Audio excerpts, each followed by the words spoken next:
कोई भी कर्म का फल प्राप्त किए बिना मुक्त नहीं हो सकता।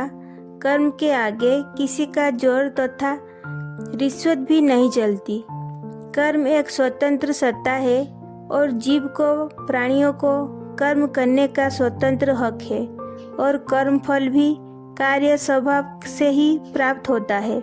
यह बात जैन सभा पुराना हाउसिंग बोर्ड प्रवचन सभा गृह में धर्म प्रेमियों को संबोधित करते हुए जैन संत अनुपम महाराज ने कहा।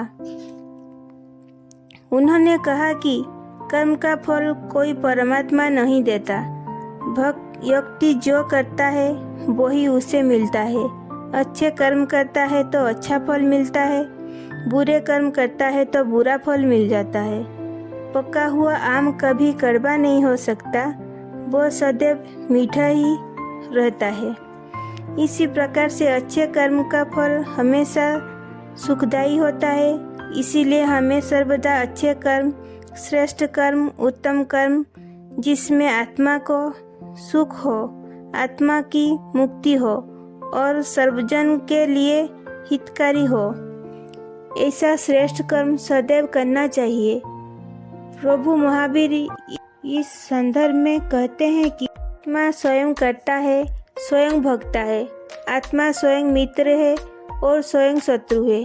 इसी बात को कर्मयोगी श्री कृष्ण कहते हैं कि कर्म करते जाओ, फल की ये इच्छा मत करो। अच्छे बुरे कर्मों का फल तुम्हें स्वयं ही मिलेगा। इसी बात को भगवान बुद्ध कहते हैं कि अच्छा कर्म का परिणाम अच्छा ही होता है और बुरे कर्म का परिणाम बुरा ही होता है। संत ने कहा कि व्यवहारिक दृष्टि से भी कोई मनुष्य मदिरा पीने का कर्म करता है तो मदिरा पीने का परिणाम उसे, उस मनुष्य को मिलता है। उससे विपरीत कोई व्यक्ति शहद पीने का कर्म करता है तो उसकी जिह्वा मीठी हो जाती है। ठीक इसी प्रकार से सब कर्म का अपना स्वभाव है। वह अपने कार्यों के अनुसार, कर्मानुसार अपना स्वभाव छोड़ता है। उन्होंने कहा कि बुरे कर्म का त्याग करना चाहिए तथा अच्छे कर्म सदैव करना चाहिए। अच्छे कर्म करने पर भी अभिमान नहीं रखना चाहिए। उन्होंने कहा कि निरपेक्ष भाव से अच्छा श्रेष्ठ कर्म करने पर परमात्मा की प्राप्ति होती है।